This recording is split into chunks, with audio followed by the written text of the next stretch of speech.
Welcome to the very first episode of Bromo and Blitz with obviously no Bromo and Ricky Blitz over there. Ricky Blitz. Hell yeah, dude. This is going to be a new weekly podcast that's going to come out every Saturday. All right. I'm just talking about the MMA news of the week or anything that we want to talk about UFC related. This week we're talking about, obviously, UFC 316. When there's a pay-per-view coming up or a big fight night, that's what we'll kind of focus on. But yeah, weekly. So stay tuned. All right. So Morale versus Sean O'Malley. I know you wanted to talk about some of the promotional material for, or maybe lack of promo material for this card. So what did you have on your mind, dude? What are we doing? what are we doing at this point where a CEO of a company can just jack off and just sack off work doing these, these press conferences? And he's done it 7 times now. He's not to mention we had fucking John Anik do it, bro. John Anik. We had John Anik. John the bald bastard Anik, right? Instead of Dana White, because Dana White is probably at a casino, right? With the stopping some bird and playing blackjack. He just doesn't give a fuck, Not only that, the press conferences have been getting shorter and shorter. I think this one, if you cut out all the preamble, you cut out all the pomp, right? It was about 15 minutes long. Oh, I will have a look now. UFC 316 press conference. It was 14 minutes and 27 seconds. That's how long the press conference was. Yeah. You've got to imagine as well. I mean, most of that is like, there's a little bit at the beginning where they're like starting to set up and stuff like that. And the reporters are getting, the questions in. So it's more like 12 minutes, really. It's a disgrace. You can tell, you can look at Dana White recently and you look at him and he looks tired, he looks stressed. And you know what I'm thinking? I'm thinking that's a man on his way out. I'm thinking that's a man that's not hungry anymore. Oh yeah, that's a guy that is like, I would rather be anywhere else than doing a UFC press conference. I would rather be playing blackjack. I'd rather be, jerking off or doing whatever he does. You know what's weird as well is that Sean O'Malley's supposed to be like his boy. Sean O'Malley is supposed to be like the next big McGregor. He's the next big star, guys. But you know what? This press conference, I can't be fucked. And you know what? Last time as well, UFC 315, he didn't even turn up to the fucking post-fight presser. He sent some other fucking UFC guy to go there and do some like basic fucking like trained PR responses. All right. And it's just it was that little fucking Tic Tac guy, the little fucking. I don't even know who he is. He looks like a fucking receptionist, doesn't he? He just doesn't give a fuck, bro. He does. And he's like, I shared it on my story. Right, the promo trailer for Aldo versus McGregor. And it's like, why aren't they doing that anymore? And I know, look, I get it. You can't really do that for like Bilal versus JDM because it's Bilal. But with these next few fights coming up, Merab and O'Malley 2, the rematch, you could do it for that. I mean, they're both quite entertaining Sean O'Malley's shit on the mic, but Merab's quite fun. You've got Ilya versus Charles coming up, Max versus Dustin, and I guarantee we're going to get fuck all. We're going to get Nina Drama, right? We're going to get Nina Drama doing a fucking shitty interviews, like, who's your celebrity crush? Nina Drama who peaked in 2018, you mean? Yeah, with a fucking saggy water balloon. Chipolata tits drama. Fucking saggy water balloon tits, bro. You know what I mean? Like, it's just the deflated tire drama. But that's all we get. Yeah. That's all we get, and it's fucking shit. Like, we're going to get her, asking fighters how many times they jerk off and stuff like that, and if an alien invaded, who would you rather have? And that's UFC fight promotion these days, unfortunately. But, UFC is better than boxing, apparently. So Yeah, yeah, I know. there we go. I think UFC's turning into boxing. UFC's turning It is. It's becoming the thing into that it boxing. hated. Yeah, and it's really strange because obviously all this stuff about John Jones is coming out. You know, like how he doesn't, how he's. I think he's. I mean, me and you both think he's like trying to bait a little bit. But Yep. if it's not bait, it's like get back control of your company, Dana, for a start. It's like, what are you doing, bro? And it's like, what promo did we get for UFC 315? Can you remember what it was? Because I can, because I made a fucking video about it because it was shit. Can you remember what it was or not? Go on, remind me. Was it Dana White? No. It was With the fucking phone? it was fucking bag of milk, wasn't it? Bag of milk. Oh, When they gave him yeah. a bag of milk and was like, guess what's in the bag? Canadians drink it. And they're all like, what the heck's this bag full of liquid? And it's like, that's what That's we're doing a to great promote the analogy. fight. That is great that you bring it up, but I don't understand why you're talking about Sergei Spivak at this point. It's just it is just shit though, isn't it? It's like, I mean, luckily, like this is the way I said it because I made a video about the UFC and how they don't care a long time ago, and it's like they don't care, and it's really the UFC now compared to then. I mean, then they were catering to everyone, casuals, hardcores, Yep. everything. If you were a casual, right, you knew about McGregor versus Habib. You knew about Yeah, that you shit. did. You fucking knew. It's Does how, any it- does any casual like that doesn't follow the sport even know that Dustin and Max are fighting soon or Ilya and Charles are fighting soon? Where's the promotion? It's just like posts on Instagram and they do a press conference and then it's like 15 minutes and then the reporters ask stupid questions. One of the reporters asked Marab basically like, how do you feel about being in this spot? How do you think he feels? Good, brother. How do you think he feels? He feels great. He's the champ. And it's just like such shit questions. Like they don't ask questions to like rile them up anymore. They just ask shit questions like, how do you feel?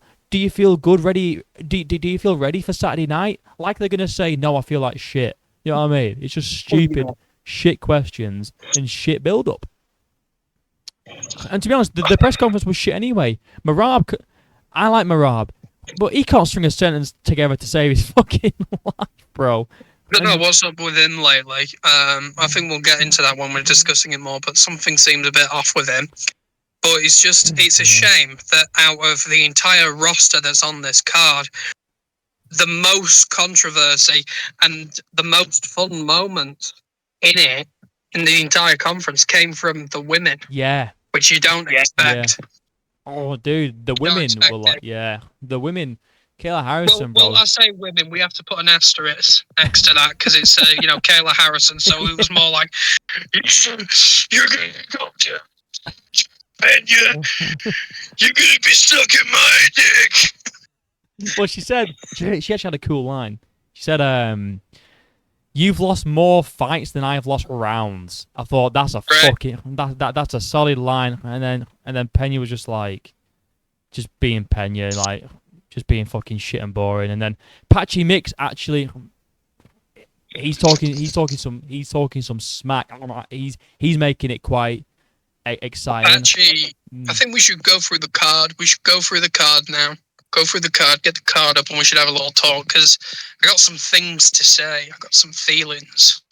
All right. Well, let's go from. Right, let's go. Well, in fact, do you want to go through the card first, or would you like me to tell you? Because I told you Sean O'Malley had a mad excuse as to why he lost the first fight, and you don't know about it yet. And honestly, I've not heard a lot of people talk about it. I've seen one YouTuber bring it up. Right. Let me just get it up. So here we go. Where is it? Oh, I fucking had it up. I had it up. Right. I can remember it. Right. So basically, right, Sean O'Malley was on, I think might have been Full Send podcast or something like that. And he said that basically he got a tattoo of an owl on his chest because he's always felt like, like close to owls and things. And, owls live like around his house and he sees them in the trees. And when he was going in to fight Aljo, and Owl came to sit next to him, and he thought that was a good sign, right? And he said before the Marab fight, he found a dead owl in his driveway, and he thought that was a bad omen, a bad sign to take the fight against Marab, because there was a dead owl in his driveway. And he was like, "Look, I live around owls. I see them all the time, and something about this dead owl just seemed off to me." And then that's when he lost to Marab. So not only is he blaming the sphere lighting, he's now blaming dead owls. This is why he lost the fight.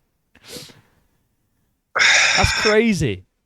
It's just cope. And then he's like, and then we get into like, I've stopped jerking off. I've stopped going on social media. And it's like, wow, well done. You're not a degenerate no more, Sean. That's fucking fantastic news. I'm like, well done. You're a grown man and you've managed to come off social media.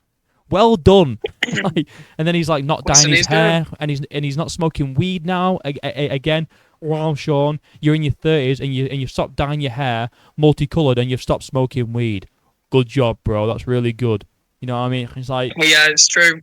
And then people he's gonna try and microanalyze and fucking read into every little thing that he did wrong or perceived to be wrong leading up into that Marab fight. Because I was thinking about it, and you got to imagine it from Sean's point of view.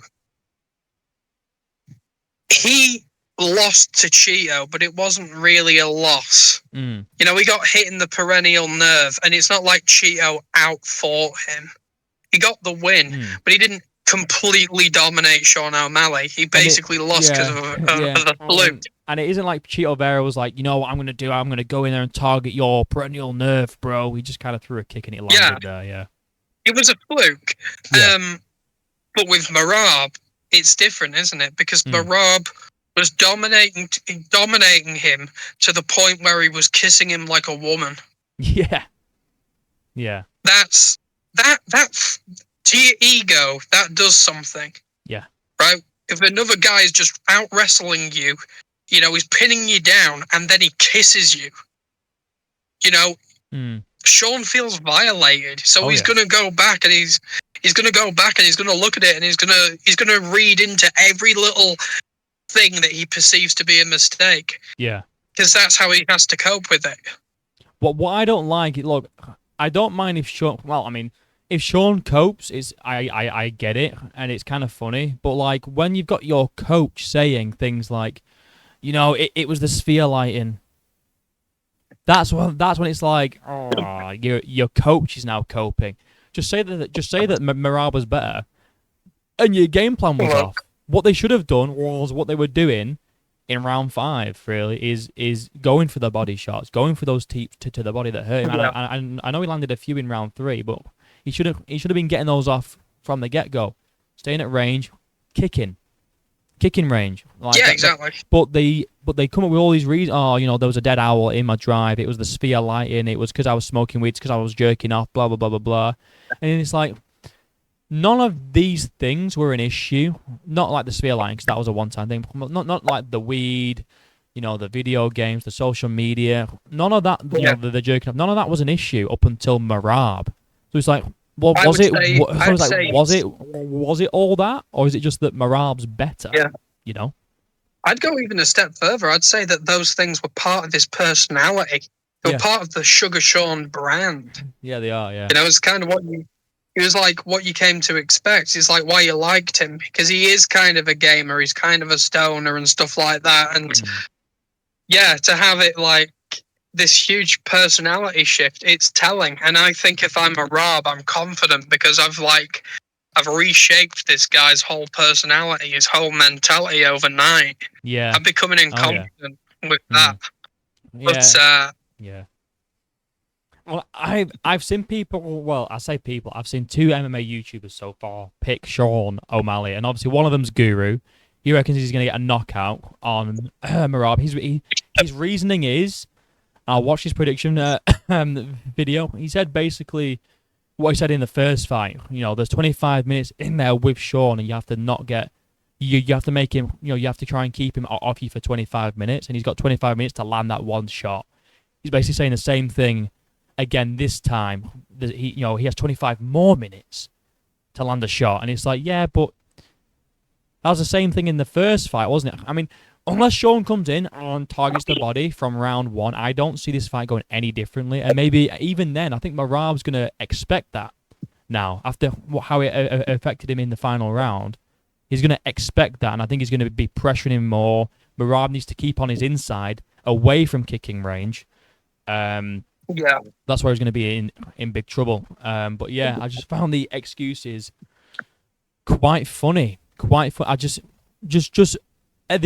own up and say, Merab was a better man on the night. It's not to do with the owls or the sphere lighting or me smoking weed or whatever. It's like, that's fine.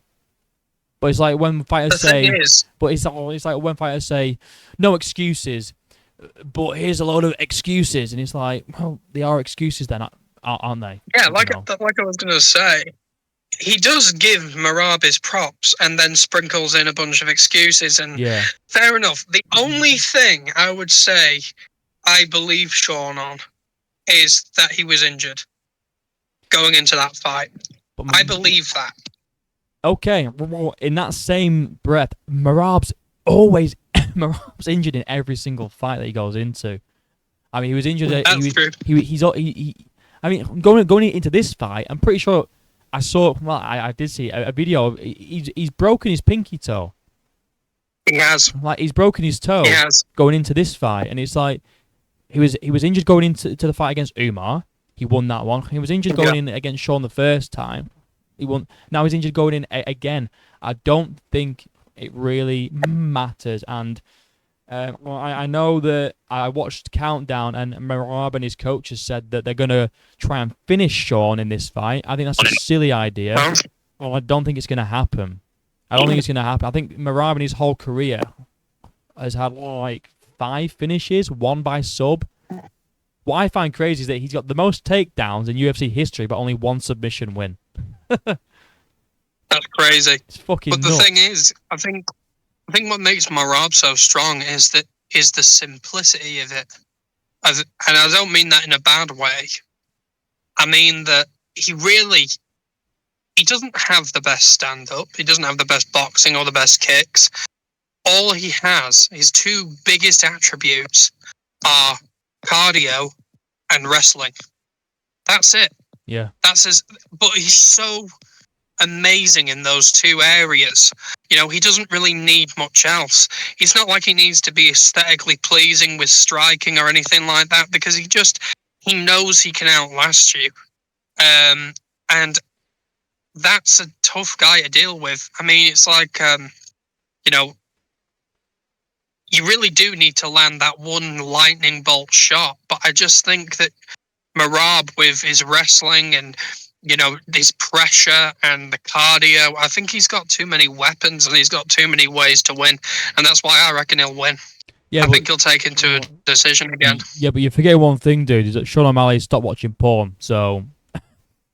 He stopped jerking off, yeah. He stopped jerking off. So he's going to win confirmed. I mean, he stopped smoking weed, he stopped jerking off, and he's spending more time with his family. So basically, he's just like a normal person, Like, yeah, that's true. So I think having all those things, plus it's not at the Sphere, so the lighting's not going to be in his eyes, even though Merab was fighting in the same venue.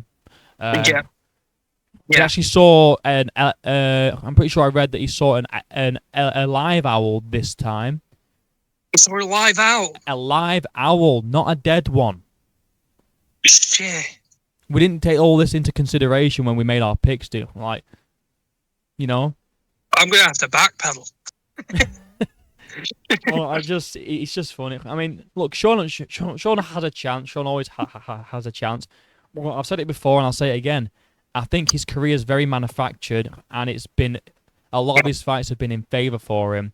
I mean, he robbed. Well, he had a no contest against I forget his name. Why is it gone out of my brain? Someone let me know. The guy before Piotr Jan, I can't remember what his fucking name is now. And then Was it Eddie Wineland? No, no, no. It was I'm gonna have to get it up. But yeah, so he had a no contest, right? And then straight from that, he went to Piotr Jan, robbed Piotr Jan, all right, to get the number one contender fight. Then after that, he had a fight with. Well, yeah, he had the fight with Aljo, but that was on very short notice, extremely short notice for Aljo. It was Munoz. Yeah, it was. Yeah, it was Pedro Munoz. That fight ended in a no contest. Because of an eye poke, and rebooking that, instead of rebooking that, they gave O'Malley a title elimination bout against Piotr Jan, which is really weird. And then obviously he got robbed. Jan won that fight. Then he had a very quick turn. Well, Aljamain Sterling was forced to have a quick turnaround to fight Sean O'Malley after he just defended his title. And obviously he knocked him out, which, I mean, great knockout, but again, favourable circumstances.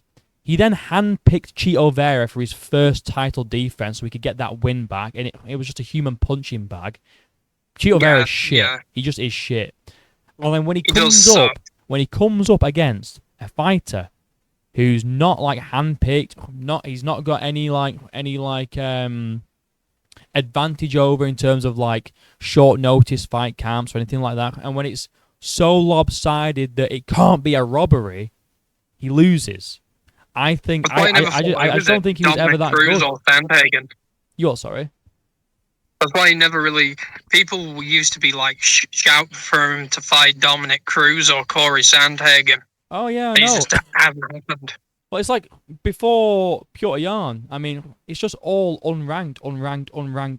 I mean, you go down and it's like he's getting all these one line, round one KOs and this and that, and it's like, yeah, they're great, but who are they up against? I mean, that what's he called? I'm getting him up now. It's Chris Moutinho. Do you remember that guy that came in with the green hair? Like, yeah, I think Dana White had like a personal beef with him to like feed him to Sean O'Malley like that. Well, it makes sense, but it's like even then, like he couldn't get him out of there. I mean, it was an absolute beatdown. But it's like it's Chris Moutinho, you know, UFC debut. Right? No one really knew who he was at all. The only reason why Chris Moutinho is known now because he was the guy that kind of stuck in there with Sean. Like Sean didn't get him out of there. Well, he did, kind of. I think Herb Dean kind of stepped in round 3 to kind of call it off, but he wasn't like rocked or anything. He was just getting beat the shit out of. 5 seconds left. Yeah, it was like I think they just wanted Sean to get a KO win, but it wasn't really a KO. And it's like, okay, yes, you were piecing him up, but it's a nobody. Like it's not that impressive. Like he was like. In my opinion, he was like the unranked champion because he was just fighting loads of unranked bums just to pad his record. And then when he actually comes up against like high level like Piotr Jan, arguably, I mean, I don't know what you think about that fight, but I think he lost. I think he lost that. I think it was close, but I think he lost. And then, I mean, I'm not saying like he can't hang with the top 15 or even the top 10, but you know, because he's proved that he could, and it was close, but Piotr Jan won that fight. And then, like I say, the Aljo thing and blah, blah, blah. I just don't think... I think people are overrating him in this fight, to be honest with you, because what has he really done to show that he's on the level of Merab? You know what I mean? I gave Sean round 5 in the last fight. You can make an argument for round 3, but in my opinion, when I watched it live, I picked Merab 4-1, to be honest. Yeah. And I don't see how you can make that many adjustments. I don't know how you can improve your wrestling that much to defend takedowns against the guy that's got, I believe, 94 total takedowns in the UFC. It's the most in UFC history. I don't think one fight camp's going to be able to counter Merab's wrestling and pace and cardio. Yeah, I'm totally with you on that. I just think that you really just need to build yourself back up, you know, from the ground up as a fighter. And and you just can't do that in this amount of time. I think Merab takes it. To be honest, I think he wins this one. Yeah, I think it's going to be a decision win. I do think it might be a little bit closer because I do think Sean's probably going to win. Like me personally, I think it's going to be a lot like the Umar fight where Sean takes the first two, but then Merab just does what he does. I think Sean's going to he is going to keep a kicking range and go to the body and go low. Start chopping at the legs and the body to then go high. But I think Merab's not going to slow down in those first two rounds. And I think it's probably going to be like the case where Merab takes the last three, maybe, or maybe the last like 3.5 or something. Yeah, I'm with you on that. I can see that for sure. And then obviously we have the co-main, which unironically I'm quite excited for. Like it's the first women's fight outside of like watching Zhang Weili fight. I'm pumped. I really am pumped for it. Me too. To be honest with you, me too. I never thought I'd say that. Fucking Kayla Harrison. It takes more than a fucking chihuahua to bite through my skin. Oh yeah, that's another thing. That's another thing that Pena said. Well, she was like, "Your chihuahua doesn't even like you." What the fuck does that even mean? Okay. Your chihuahua doesn't even like you, boo. It's like, shut up, fucking Juliana Pena. Fucking. Oh, I hate her. No. I do too. I mean, I just think that Kayla Harrison is she's kind of like Merab, in the sense that she just got such good grappling and she's got so many weapons to use in terms of the wrestling, in terms of isn't she a judo champion or something? Isn't she like a judo? Is she a judo champion? Is that what it is? Yeah, I think she is. I think it's judo, or it might be wrestling, but she's 2-time Olympic gold. I know that. I think it's judo because I've seen her do those judo throws in like gis and shit. So yeah, I think it might have been judo because she lost to Ronda Rousey actually. Yeah, true. Yeah, early in her career. Yeah. So I just don't think that. I don't think that Juliana Pena's got that many good attributes, really. I mean she's tough. What has she actually done? Like, she got a fluke win over Amanda Nunes. Like, looking back, that was a complete fluke because Amanda Nunes came back in that rematch and just fucking destroyed her. I think Amanda Nunes in the first fight got a little overwhelmed and just kind of gave up. Like, she just gave up.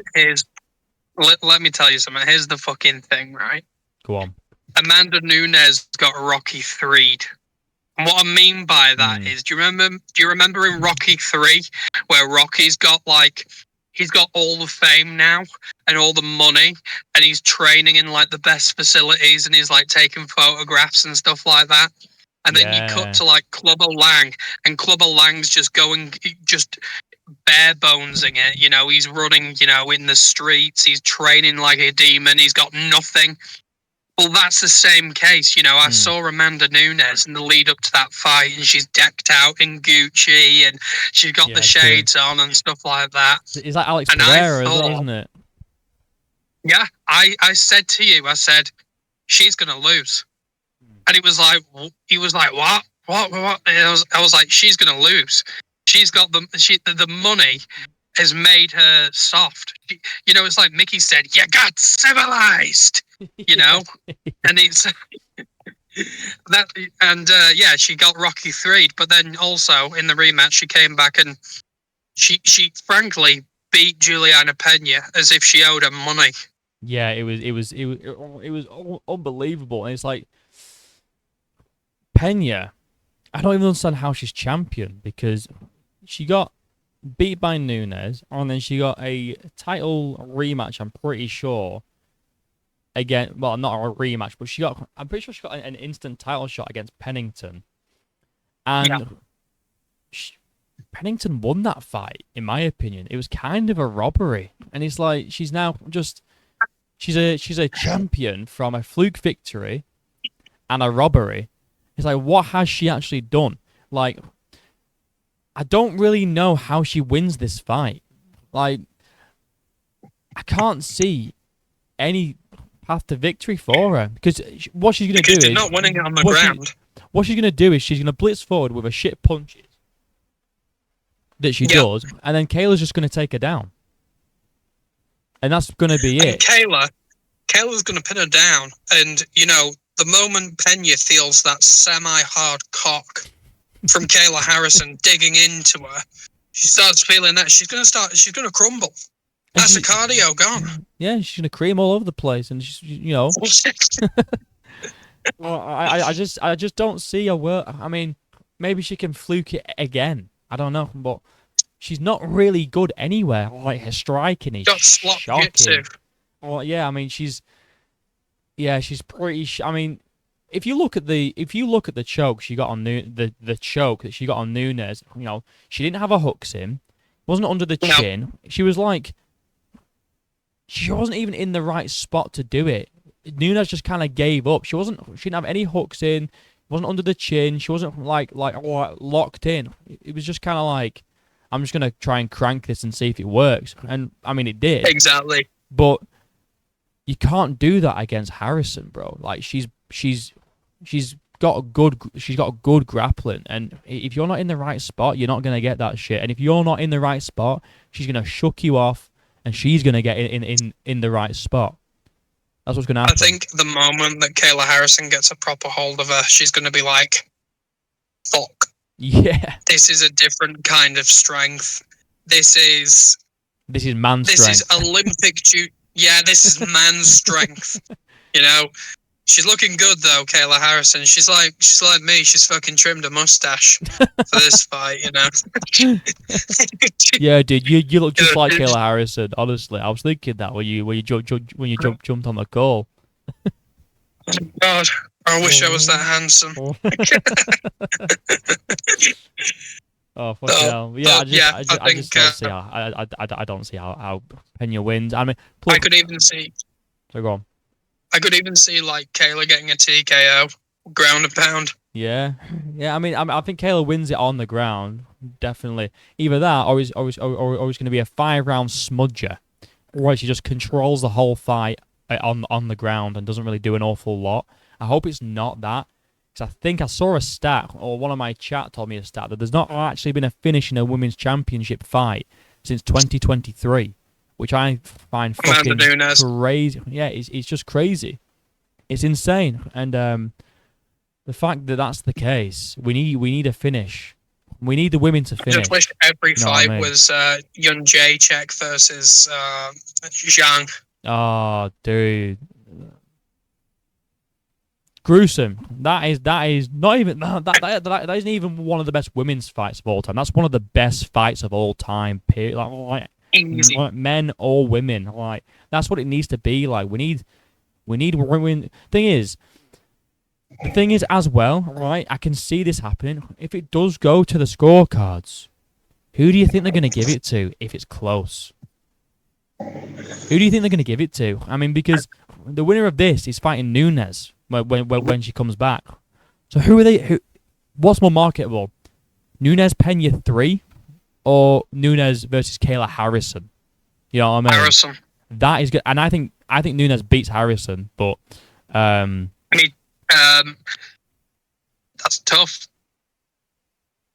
I think she does. That's tough. I think she does, bro. To be honest, I think Nunes will beat Harrison. It'd be a fucking that's like the equivalent. That is a women's super fight though. That is a women's super fight, and if it goes 5 rounds and if it's anywhere close, Harrison's getting it, whether it's a robbery or what. I don't care. Easy.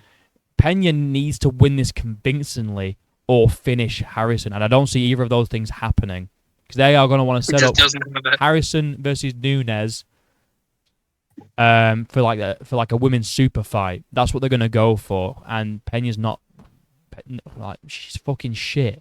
She's shit. I don't understand how she's champ. I really don't. I honestly have no idea. I mean, you look at her skill set compared to Zhang Weili's skill set.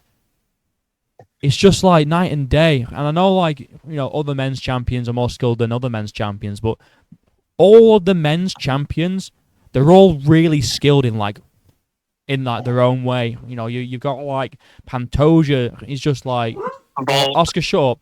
Pantoja just like beats everyone, right? And then you've got Marabi, who's got the cardio, you know, and then you've got fucking who's above that? It's Volk. Volk's just like so well rounded everywhere. Islam, he's just unreal grappling and striking. It's like you look at Pena and you think, what's she good at? And it's like nothing, literally nothing. She's not a specialist in anything. Her striking's shit. Her grappling's shit. Because, like I say, go back and watch that choke on Nunes. Nothing was locked in place. Nothing was locked in place. It was, and it's just like, I just don't like. She needs to knock Harrison out, in my opinion, to win this fight or stop her somehow. I don't see it happening because her punches don't really have any weight behind them. They really don't. Yeah. They really have no weight behind them. She doesn't punches a lot. You are? I think Kayla Harrison by TKO. TKO. I'm gonna go Harrison. I'm gonna go Harrison by sub.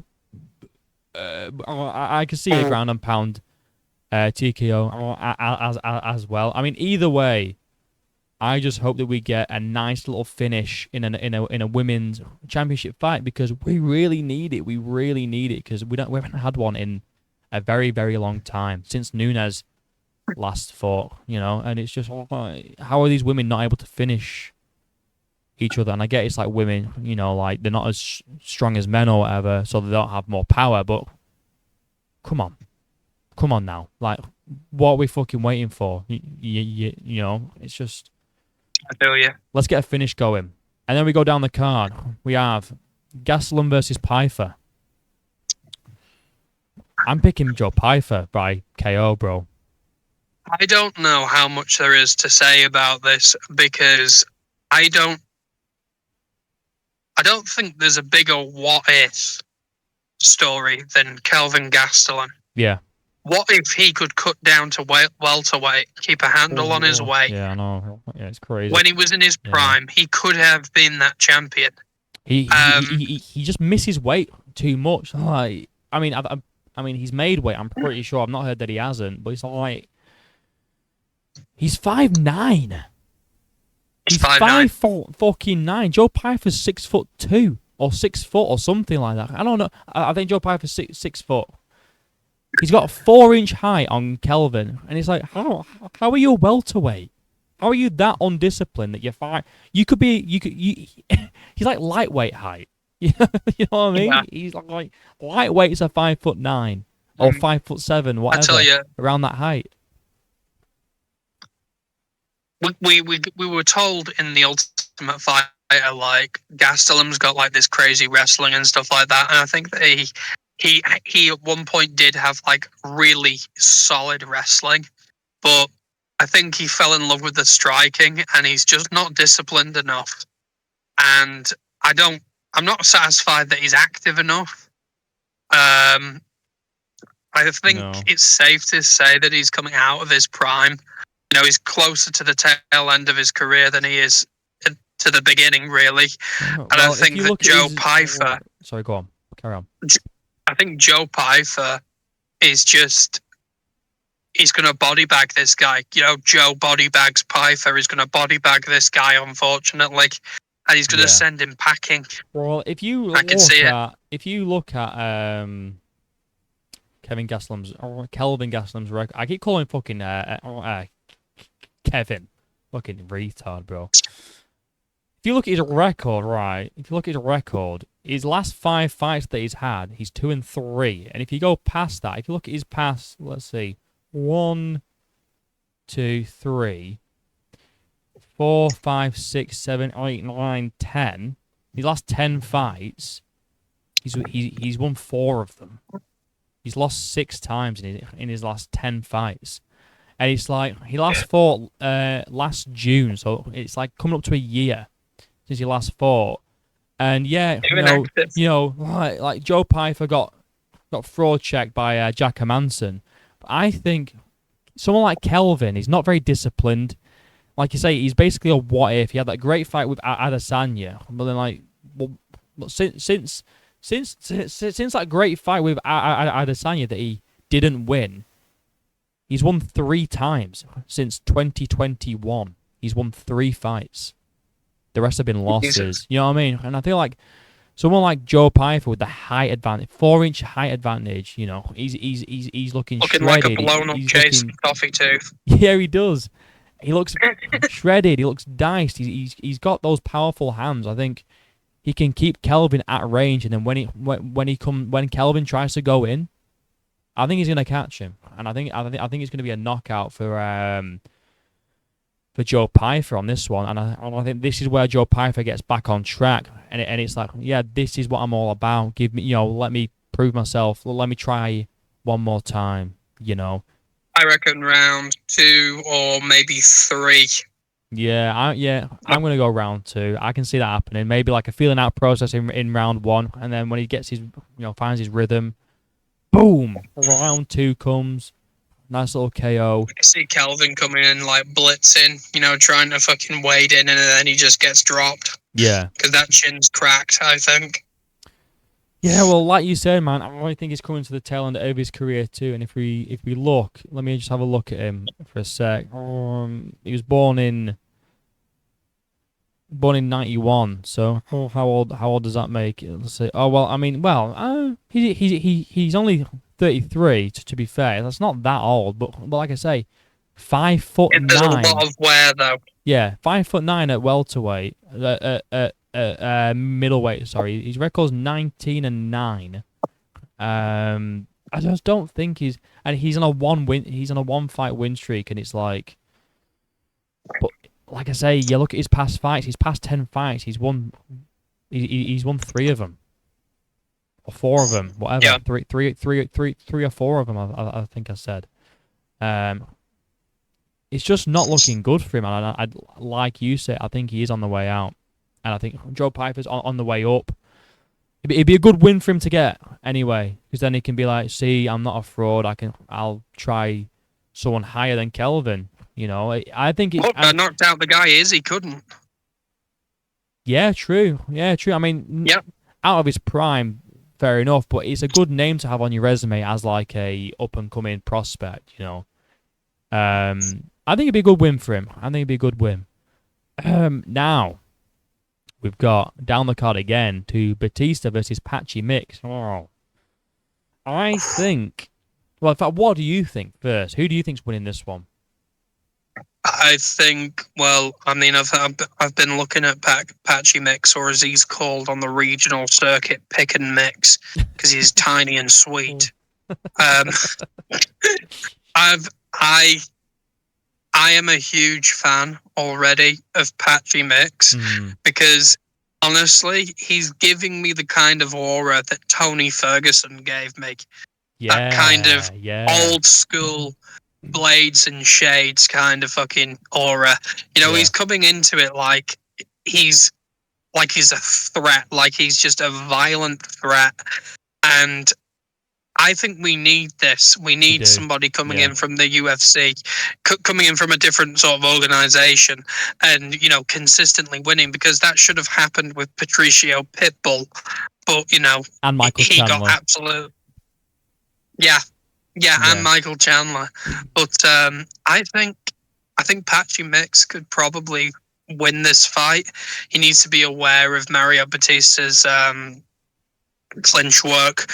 He's got to be looking out for, you know, getting pinned up against the fence, obviously. Well, this is the thing with Patchy Mix, right? Because honestly, I didn't really know a lot about him until it was announced that he was coming to the UFC. So then I went to watch some tape, and what I found was he will get taken down to get a submission. I think if Batista's getting a takedown, he's not going to exert himself trying to defend it. If he knows he's in a bad spot, he'll just get taken down, and he'll try and sub from his back, whether it's a triangle or like an armbar or like a fucking guillotine. No, he will get taken down to get a sub, and his submission game's really good. His grappling's really good, and his striking is better than Mario Batista's, in my opinion. I think the only way Mario Batista would win this is, like how you say, just clinch work, hold him up against the fence. Well, I don't see Patchy Mix letting that happen. I think he'll be able to get out of that, you know. And even if he, like I say, even if he does enter a situation where he's like, well, Mario Batista might take me down here, I think he'll be happy to go down and just try and get a sub from his back, because he's done that. He's done that quite a lot, and you know, he's got a great record, and unlike Michael Chandler and Pitbull, he's coming from Bellator whilst he's like still like the guy. You know, it isn't like he's like old and on the decline, and then he's come to the UFC late like Chandler and Pitbull have. He's actually coming in like a fresh contender. Like he could work his way up for a title shot.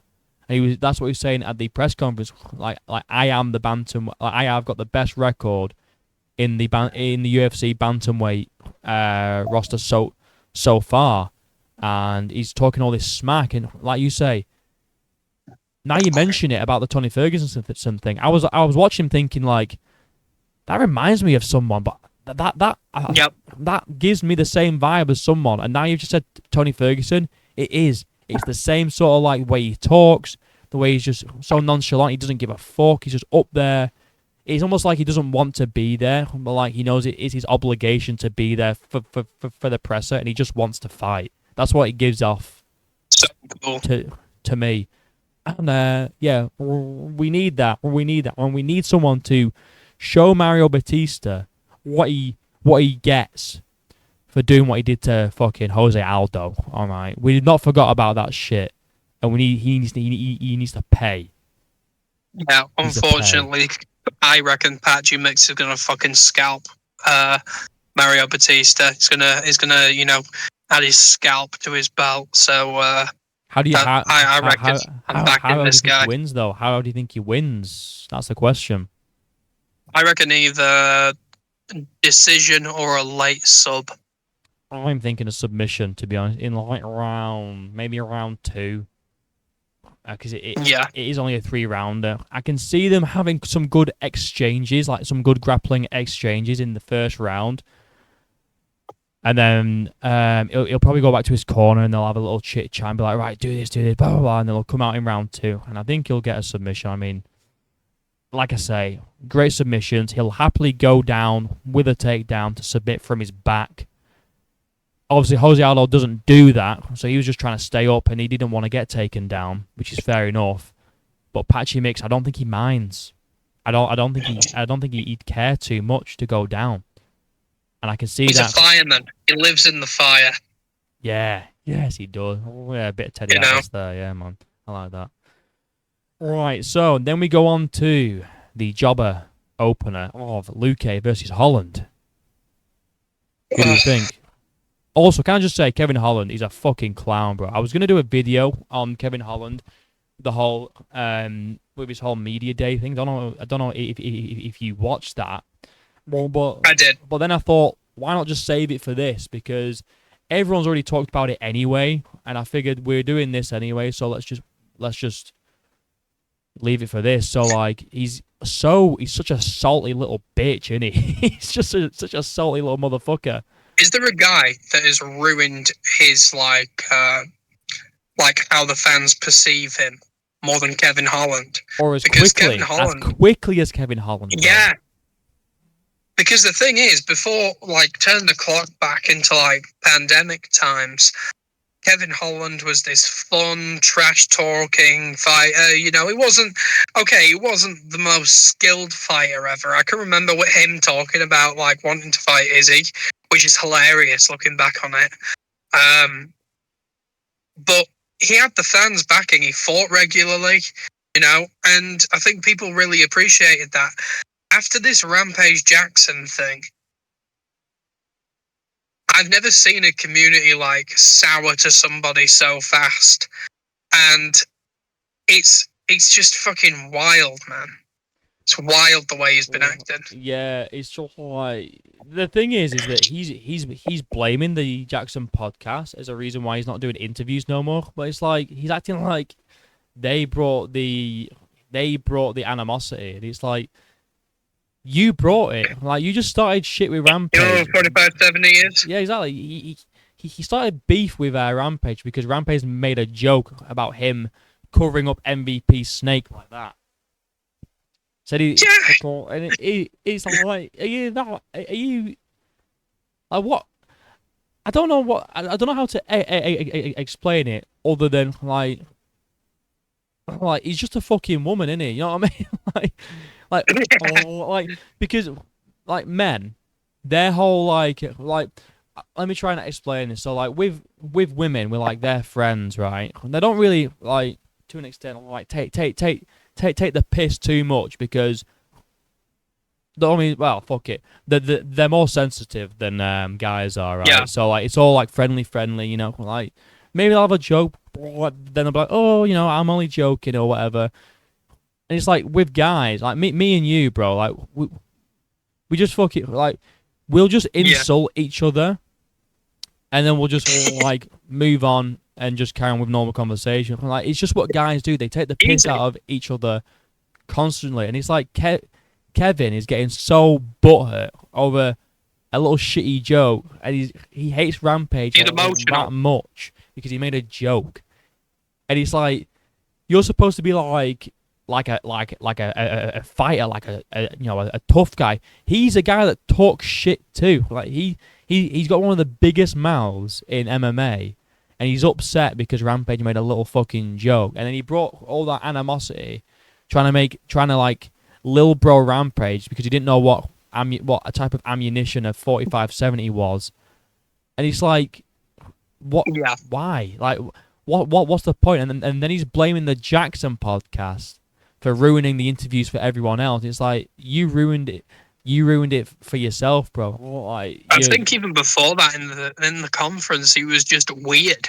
He was just acting fucking weird, chipping in with like little, like meaningless comments, like helping out Sean O'Malley and shit like that. I think that his whole demeanor has changed, and it's like, I don't know what he wants to do because it doesn't seem like he wants to be a champion. And it doesn't even seem like he wants to be in the top 10 or top 5, sorry, because he says that there's too much tension around that, you know, and he doesn't want to become too big. So it's like, what are you in this for then? Well, actually, a media member asked him this, right? And just before I give his answer, I just want to say, you know, he does say like, being in the top ranked, being in the top ranks, you know, brings too much attention, and it's like, hold on a minute, why even go on the Jackson podcast? And if you don't want attention, why even bother going on? Just don't do it. Don't do any media. Don't do any interviews. Don't do any podcasts. Just stick to yourself. But what he said was, because a media member said, if you're not interested in the belt, then why do you fight for that? And he said, well, to make money. And if the champions say that they don't fight to make money, then they're lying and all this and that. And it's like, well, yeah, obviously people fight to make money because it's a job, Kevin. But I don't know if he knows this, and I'm about to break some news here to you as well. Okay. If you're champion, you get paid more. That's wild. Really wild concept that I don't think Kevin understands.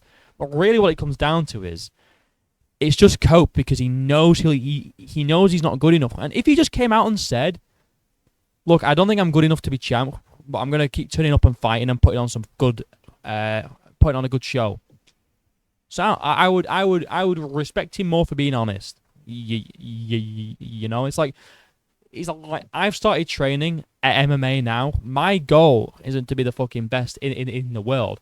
I just want to have like an amateur fight or two, and I'm happy with that. Yeah. It's like if Kevin was just honest about what he wants to really do, or how he truly feels, and it's not like I just want to fight for money. I don't even care about belts or rankings. Whereas what it really comes down to is, I know I'm not good enough, but I don't want to admit that for some weird reason. But I would respect him more if he just came out and said, I don't think I'm good enough to win a belt, but I'll still turn up and put on a good show for everyone, and I'll do my best, and I'll fight as often as I can. Well, like, why don't you just say that shit? I don't understand. It's just an ego thing. What do you think about the matchup with Luke then? Well, I think he beats Luque, to be honest. I mean, Luque got a really good win over Themba Gorimbo, which I predicted, by the way. Everyone was going against Luque. I predicted a knockout, which he nearly got. He knocked him down with a nasty punch and then got a Darce choke. So I was kind of, I was a little bit right, but I picked Luque to finish Themba Gorimbo. But right, I think Kevin is actually he is good when he wants to be. When he wants to be good, he's good. He's not like world class, like top 5, top 10 type of level, but I reckon he could beat Luque. I mean, Luque's ranked number 14, so if he beats Luque, he will be in the rankings, which he doesn't want to do. So maybe he's going to lose on purpose. Who knows? To stay out. Maybe. I was just about to say. Yeah. I think if Kevin goes into this fight and wants to win, regardless of rankings or whatever, I think he could win. I mean, he's much taller, he's much faster, and he's more awkward and unorthodox than Luque is at this stage of his career. I mean, to be honest, that Themba Gorimbo win was kind of shocking. Even I was shocked, and I picked him. You know, I'm going to be honest. I can't believe Luque is still fighting after the injury that he had. You know, I can't recall who it was, but he had a fight and it really bad knockout, and he basically had a bleed on his brain. And I'm surprised he even came back after that. Yeah, well, I think it's kind of rolling the dice.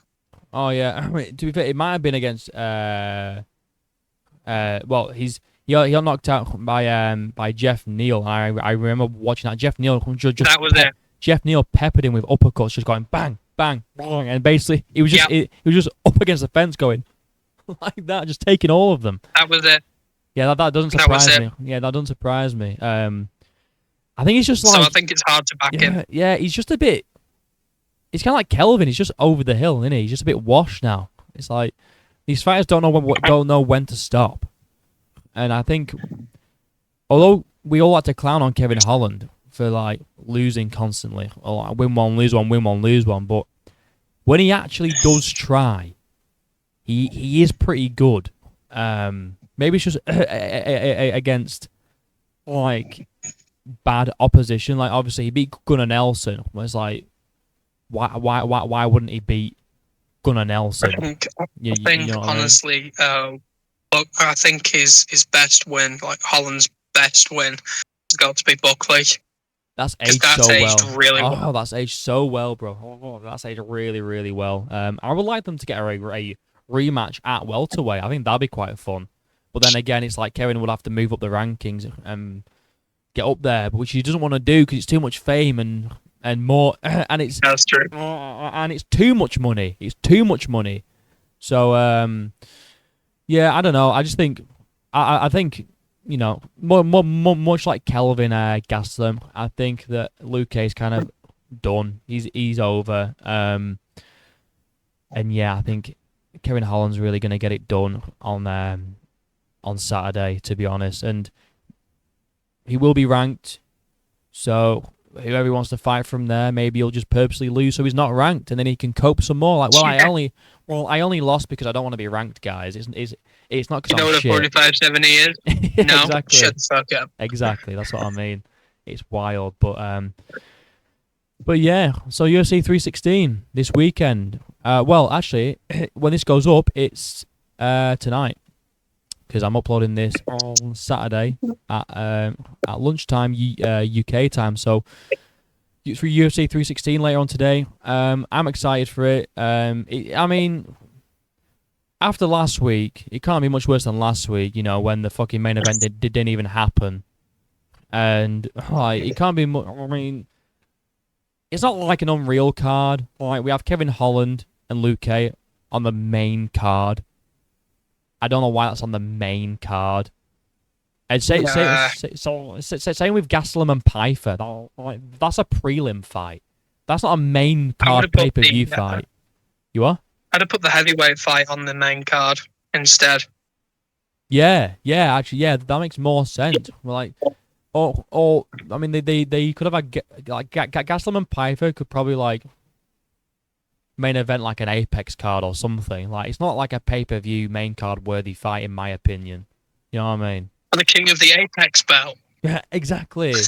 King of the Apex belt. Well, yeah, I think that's all we've got, to be fair, unless you've got something else to add for UFC 316. But I think, like we say, Marab.